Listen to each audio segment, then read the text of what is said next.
আসসালামু আলাইকুম সবাইকে। সবাই কেমন আছেন? আমরা আল্লাহর রহমতে ভালো আছি। আজকে দেখেন যে কচুর ডেরা বানামু কর্তি মাছ দিয়া, বড় সাইজের কর্তি মাছ দিয়া কচুর ডেরা রান্দা দেখাবো আপনাদেরকে। এগুলা কি কি খাইছেন? আঙ্গুর এই জায়গায় খুব পাওয়া যায়। সাথে থাকেন, দেখতে থাকেন। কচুগুলা ছিলিয়ে নিব। এখন এইভাবে সব কচু ছিলিয়ে নিব।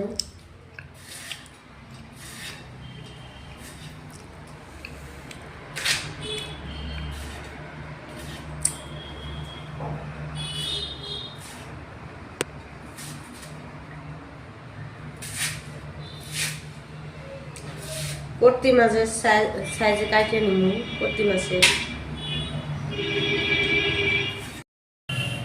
এখন দিয়া দিমুই। দেখেন আমি কচুটা কাইটা নিছি। যে কচুটা ধুইয়া পরিষ্কার করে নিছি। গ্যাসটা জ্বালিয়ে দিলাম। দিয়া দেই সরিষার তেল,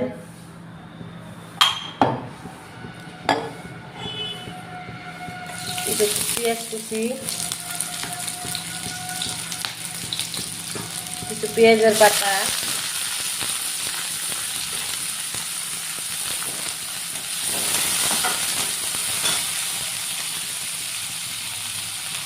কাঁচামরিচ,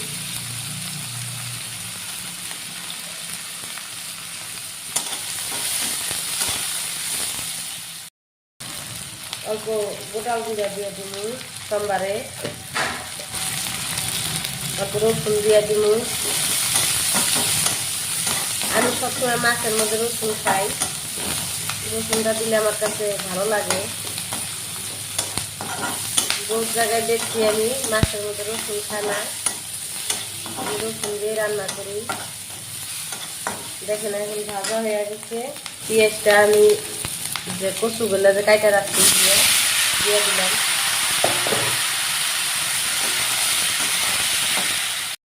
দিয়ে দিলাম লবণ স্বাদ মতো, হলুদ গুঁড়া,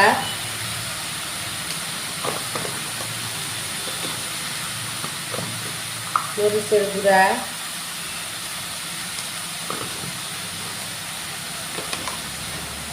অল্প দিনো ধনিয়ার গুঁড়া,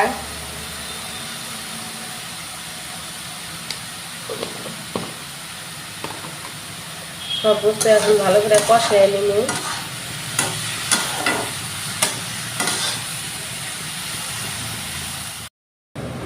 সবগুলো একসাথে কষায় নিতেছি, ভালো করে কষায় নিব।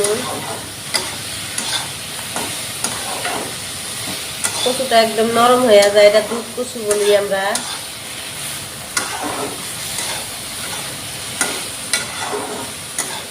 দেখেন কত সুন্দর করে কষাই দিচ্ছি, যত কষানো অত টেস্ট হবো। অল্প সামান্য পরিমাণ পানি দিয়ে দিব, মশলাটা যাতে ছিঁড়ে না যায়। দেখেন কত সুন্দরভাবে কষাইছে। অল্প নাইড়া ছেড়ে দিব। আমি মাঝে দুই একবার নাইড়া দিছি।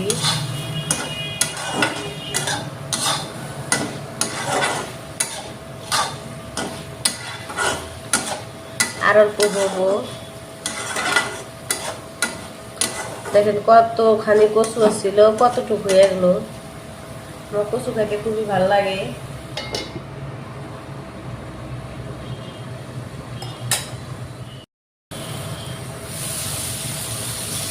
দেখেন আমার কচুটা কষানি হয়ে গেছে। এটা ভাজিও খাওয়া যায়, শুটকি দিয়া ভাজি বলে খুব স্বাদ লাগে। আমি এখন ঝোলের জন্য পরিমাণ মতো পানি দিয়ে দিব।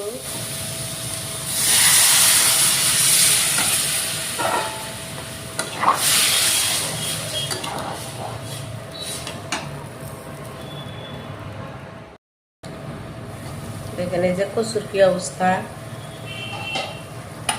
দিয়ে দিব এখন ছোট মাছ।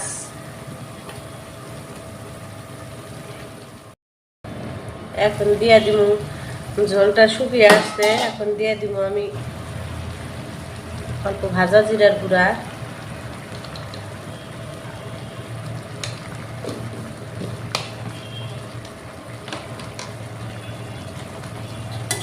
ভাজা জিরার গুঁড়া দিয়ে আমি নামিয়ে নিই।